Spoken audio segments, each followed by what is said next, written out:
education-wise. You know, Valisa mentioned, I don't know if you all read the article, but African-American females are doing their thing right now when it comes to universities and colleges. I mean, so where do we stand? Where do we stand? And can I get an audience member to tell me, you know, how do you feel about that education-wise? How important is secondary education, post-education? Is it worth it? You know, is college, is it really worth it? Because I don't know about you, but when I came out of college in 2012, I couldn't find a job. So can someone tell me, anyone have anything to say about that? Really, for the most part, once you do get out of college, you feel like it's not worth it.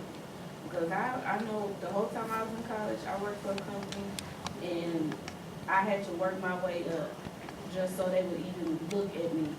Because it was like, oh, well, you just work for us, and that's all you do. But let a white person come in, and they offer them top dollar.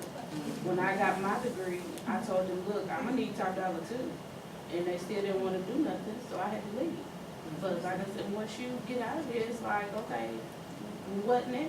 So you either have to make the opportunity for yourself, or you're going to have to really demand it. So it's very important. I know my mother told me when I originally was going to go to college, and her thing was, girl, you better get a trade.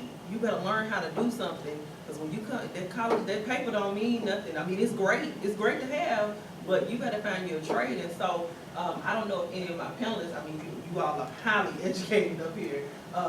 So how do you all feel about the educational system? Do you feel like it is worth it?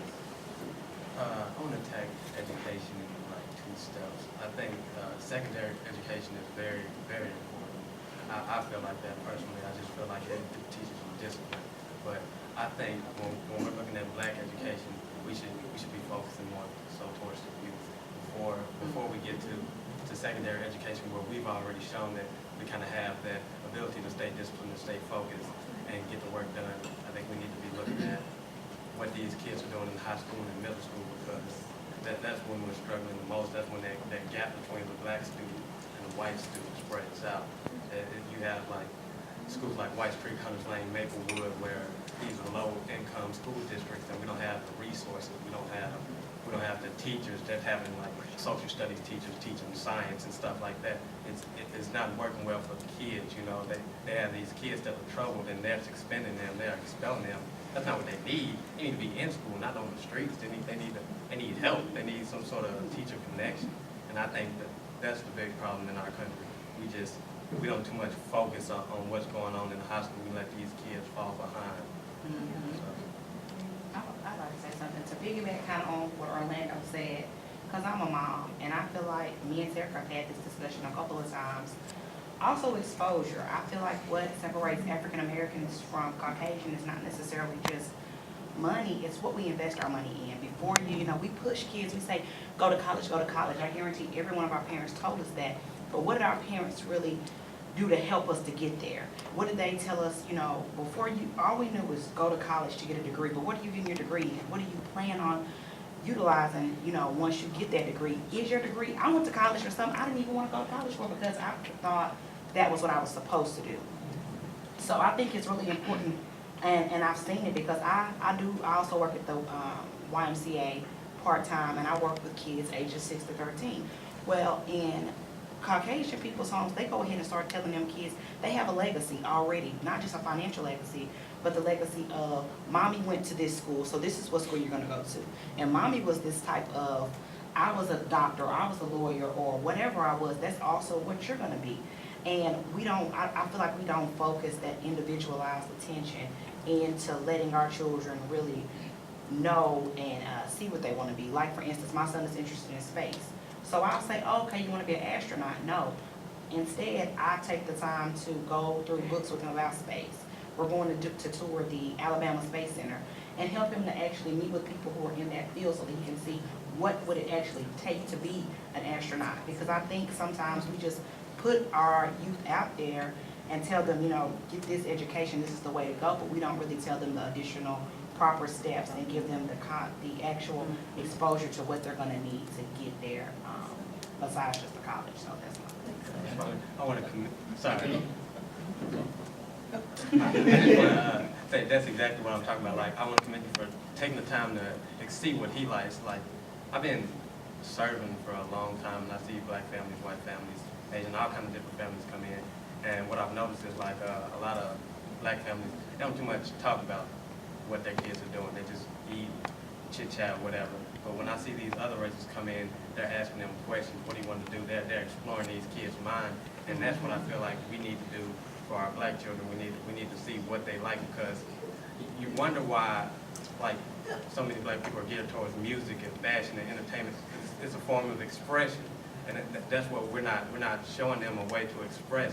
Besides that, that's what they're seeing on TV all the time. That's what they're seeing that's successful.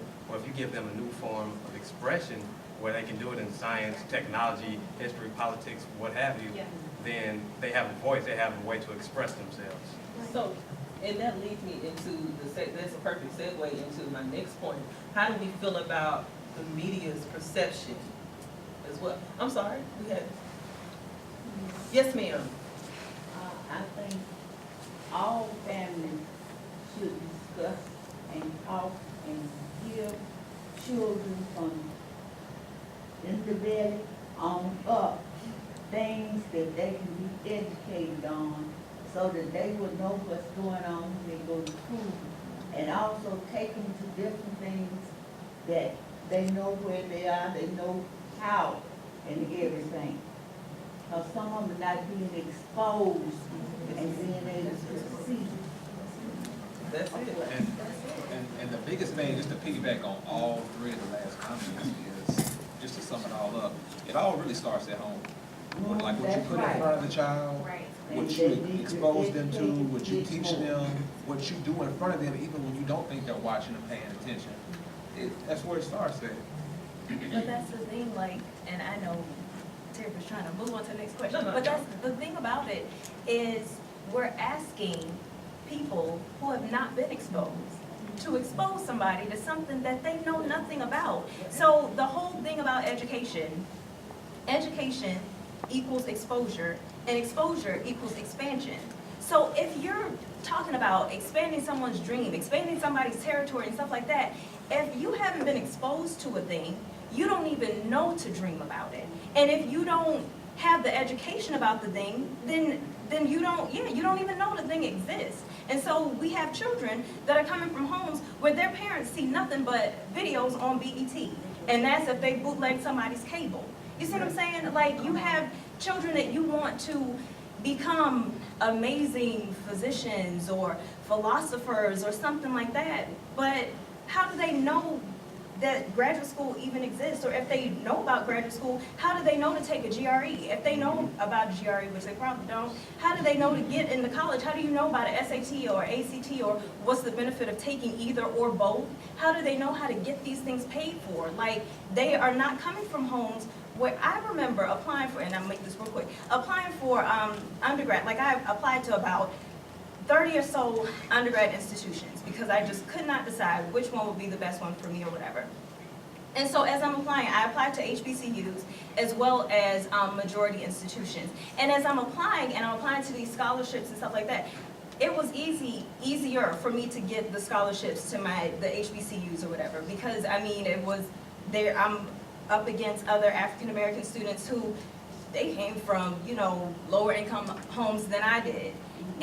But when I went for the majority institutions, I was offered some scholarships, but not as much, because I'm going up against kids that all of their